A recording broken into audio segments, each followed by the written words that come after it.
Welcome back to Broken Electronics. I'm Lee, and it's great you could stop by for today's video.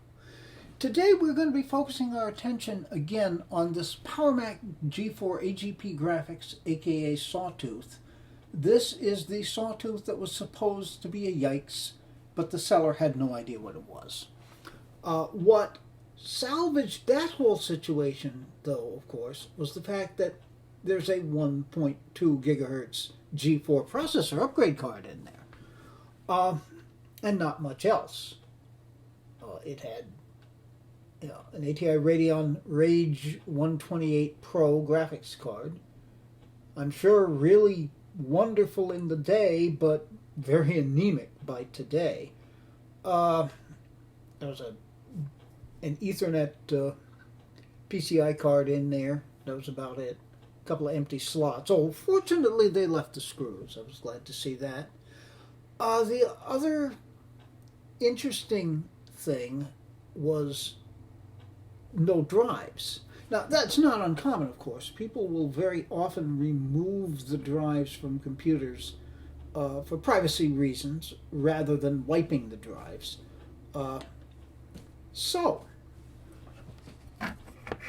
we have here an NVIDIA GeForce 4 with 64 megabytes of video RAM. That should be a decided upgrade over what's in there.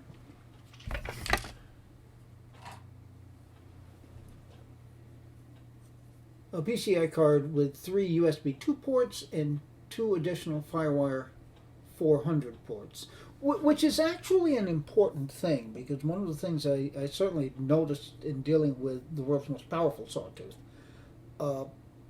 while there are 3 FireWire 400 ports built in, 2 external and 1 internal, they appear to be all working on one bus. So if you plug multiple drives in,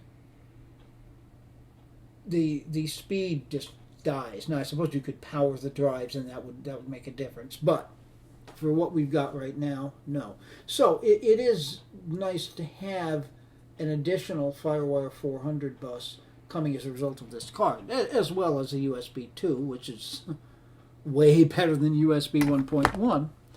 And finally, a FireWire 800 card.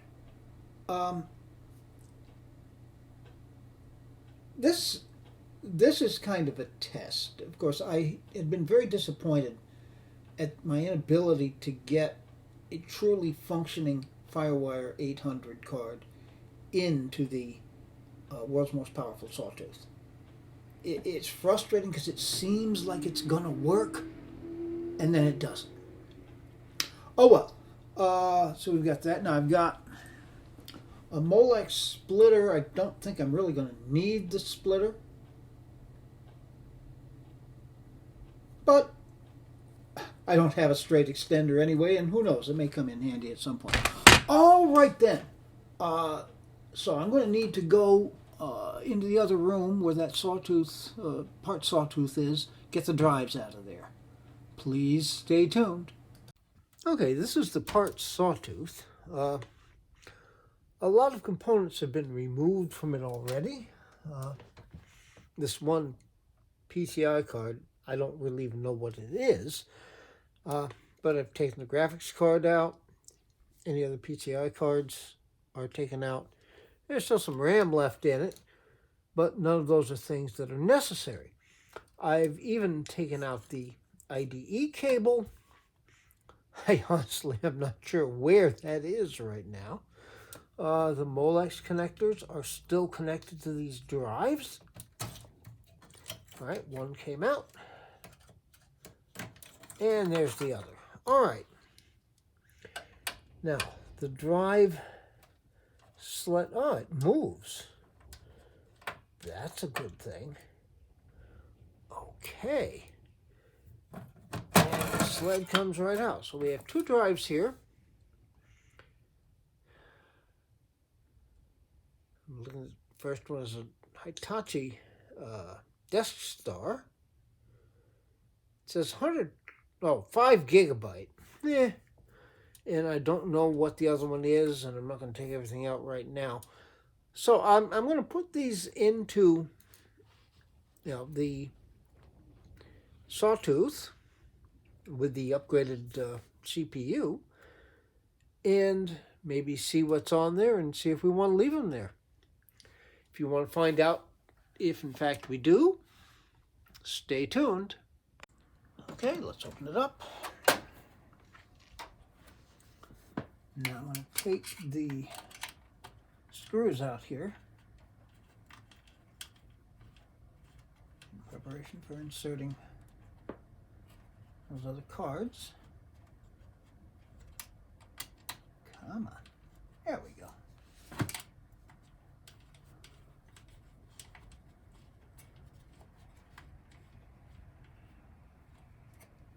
Okay. And while we have screwdriver in hand here, I'll take out the Rage 128.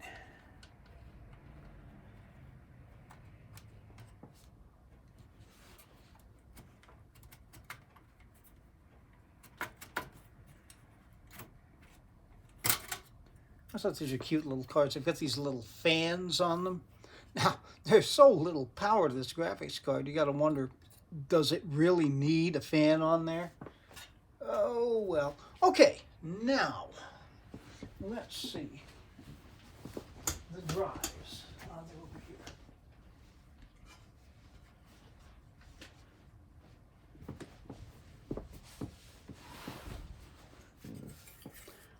Okay, so the one on top here is a Hitachi Desk Star.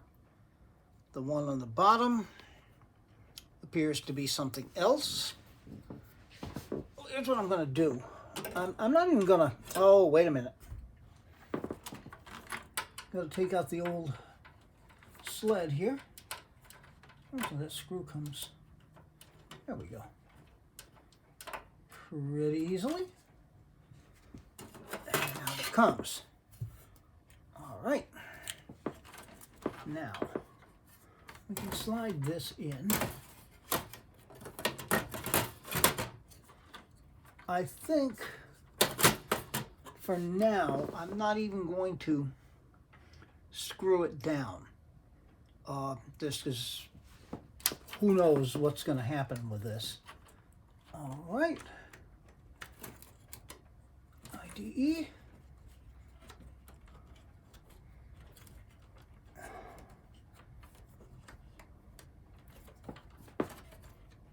That's in there. IDE. Up. Now when I... Oh, maybe this...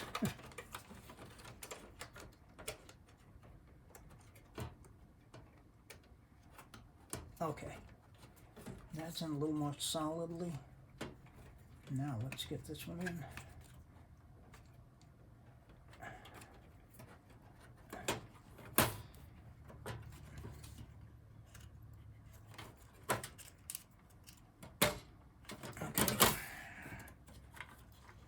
That's plugged in. That's plugged in. All right. Get some Molex going here.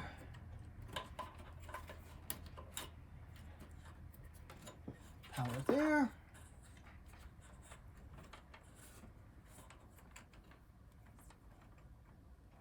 Come on, get in there. And power there. Okay. Like I say, we'll just leave it at that. All right. Let's see. Let's put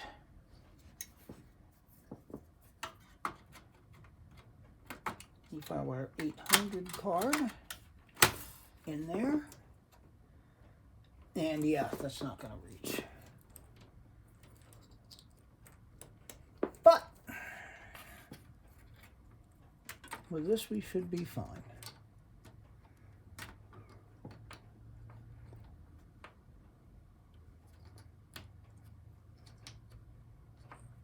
Tell you what.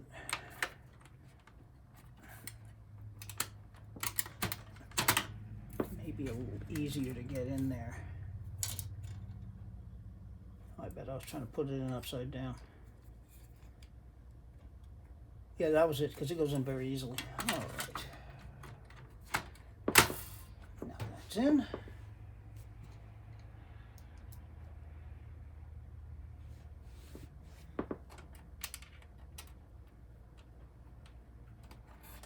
Secure that in place.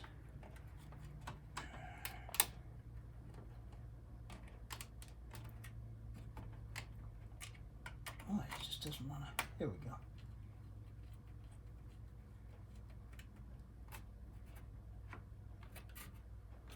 Okay. Is that secure? Yeah, it's secure.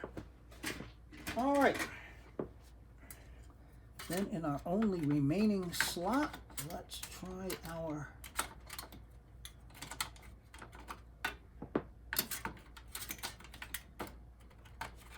USB card.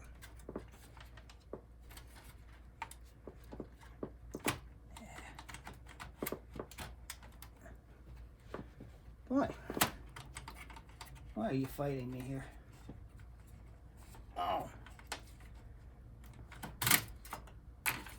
Okay.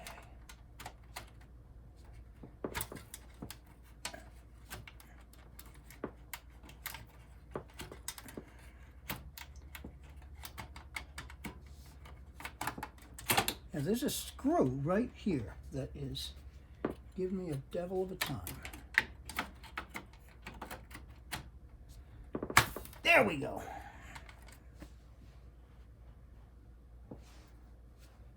Wrong screw. That's the drive sled screw. No, that's the drive sled screw. Here we go.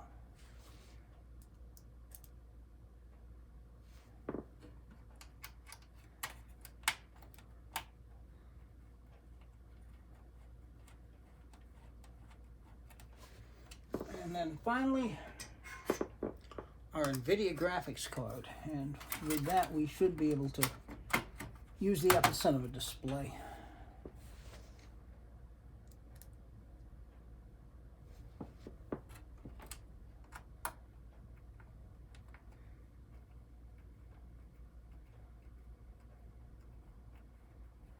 Come on, there we go. All right. That screw aside for safekeeping. Now let's get this thing connected up and see if it boots. Stay tuned. Well, let's see what happens.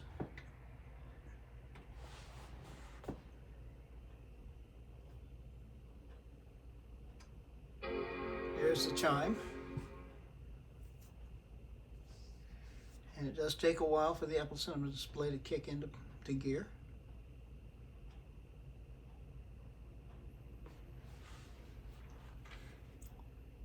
It's booting still, of course, into the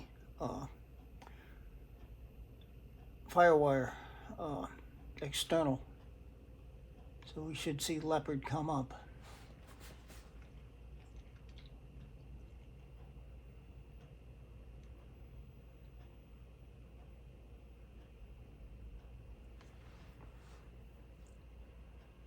I know people who watch my videos have got to be getting tired of watching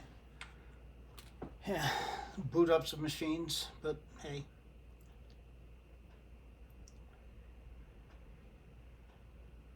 Of course, this is on FireWire 400, so it's not the fastest drive in the world. Okay.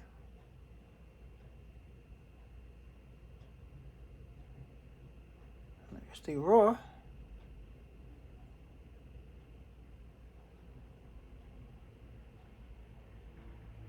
And those hard drives are not mounting. Okay, let's have a look.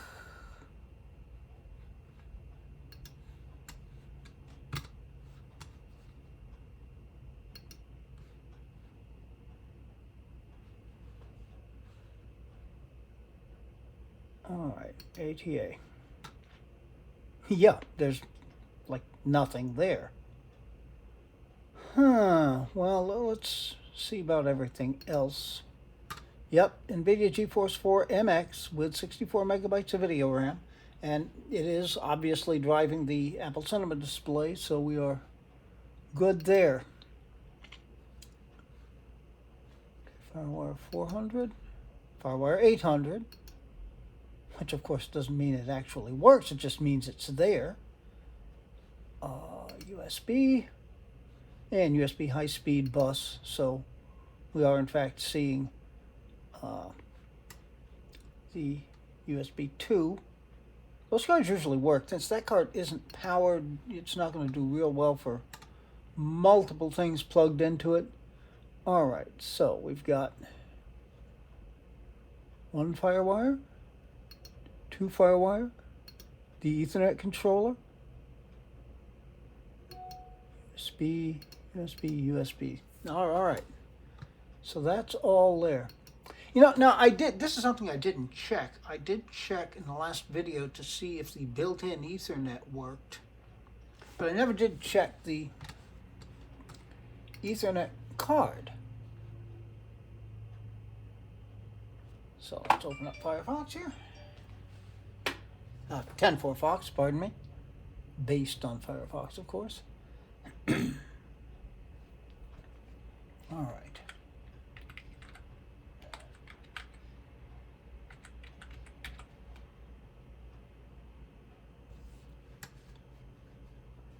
I shouldn't put that in a search. Put it up here.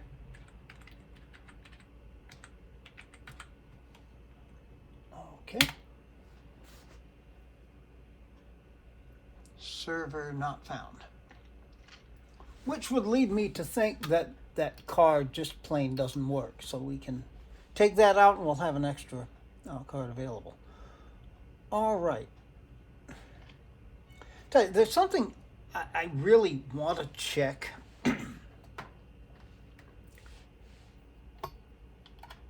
Just to see if this Firewire 800 card is truly delivering Firewire speeds.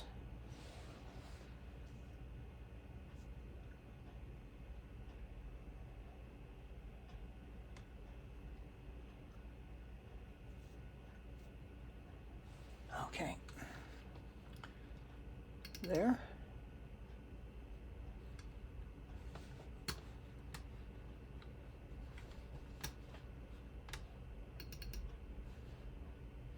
All right. I think I've got that test docs file there. All right. Let's get the timer ready.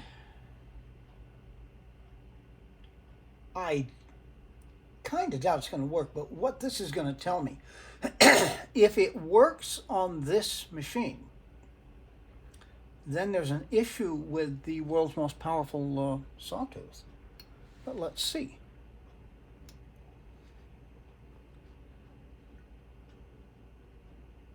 Already not looking good.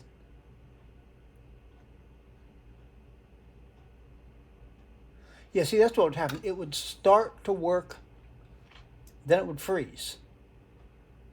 Wait for it for a while. It may do a little bit more. It eventually may copy the entire thing. But no point in even trying that. So, yeah, sawtooths just can't get these cards to work. All right.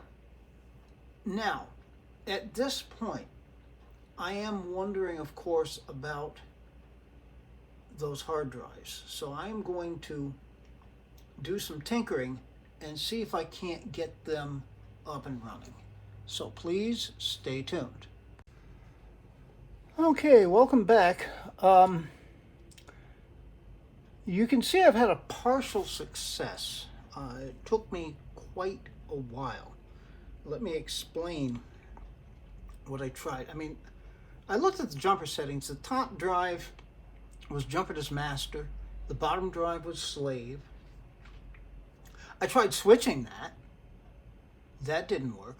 I tried switching them both to master and plugging them in individually. And that's when I discovered this one would mount if it was the only one plugged in.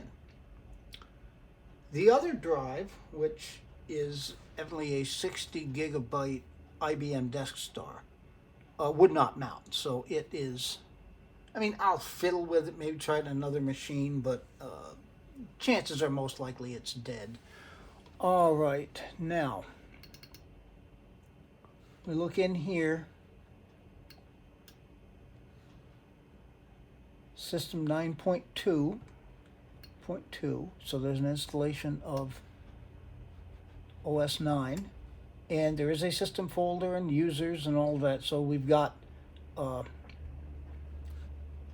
OS 10 development. Now, it would either have to be Panther or Tiger, I guess, because it's running. There'd be no point in having that co-inhabiting with Leopard. And then again, of course, these drives weren't originally with this machine. With a 1.2 gigahertz G4, it runs Leopard smooth as silk, particularly with the addition of the GeForce 4. We can take a quick look here in the system profiler. I took out, by the way, the non-functional Ethernet card and put slot cover back on, so that's something there. Oh, I didn't mean to go to audio.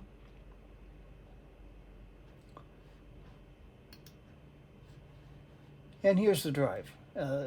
Reads 115.04. On the drive itself, it states its capacity as 123.5 gigabytes. Seems an odd figure, but what the heck. All right. And we can take a look at the startup disk here. Okay, so we've got the 3 FireWires. And it's indicating, well, it's still searching. It's, yeah, 10.4.11 on hard drive 2. Doesn't seem to be saying anything about OS 9. Not that that matters. It'll be interesting to explore this disk a little bit, but I think I'm probably going to leave that for... Okay, now it popped up. Now it popped up. So yeah, so there is OS 9. I think I'm going to leave that for another video. Since one of these drives is clearly not working, that's not the worst thing in the world. We've got a drive that's close to maximum that the ATA66 will handle on this logic board in terms of size. 128 gig SSDs are not that expensive. You can get one for $20 now, so I think I'll just pick up another one. I've got a couple of adapters kicking around. We'll put the SSD in, let that be the boot disk, and then wipe this hard drive clean. But yeah, I do want to take a look at it, but I get the sense that this video is going to be kind of long. There is one other funny thing I hope you're going to be able to hear when I shut it down.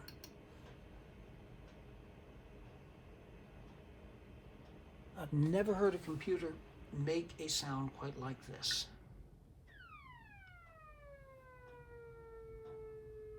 You hear that? You got to be able to hear that. That's the graphics card. That is the graphics card. I've got it using the adapter plugged into the DVI. Now, I should try using the ADC connector just to see if that still happens.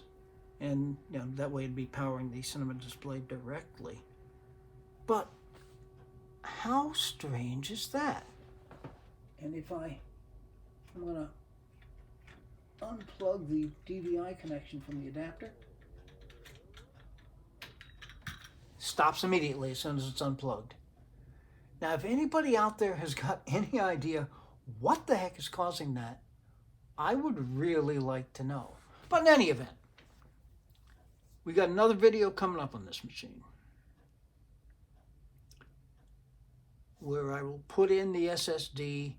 We'll take a look at what is on this hard drive, see if there's any interesting applications or anything we might want to salvage. or just, from the interest of seeing it. But we're certainly done for right now, so be good to other people. Other people need it and deserve it. Be good to yourselves. You need it. You deserve it. We will make this world a better place. But until such time as it is, please take very, very good and careful care in these difficult times. Um, we're going to be back with you. Another video on this machine certainly. I've got a bunch of other G4 things planned.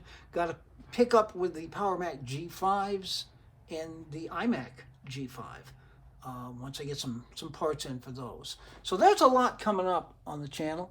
But until those things are up and running, this has been Broken Electronics.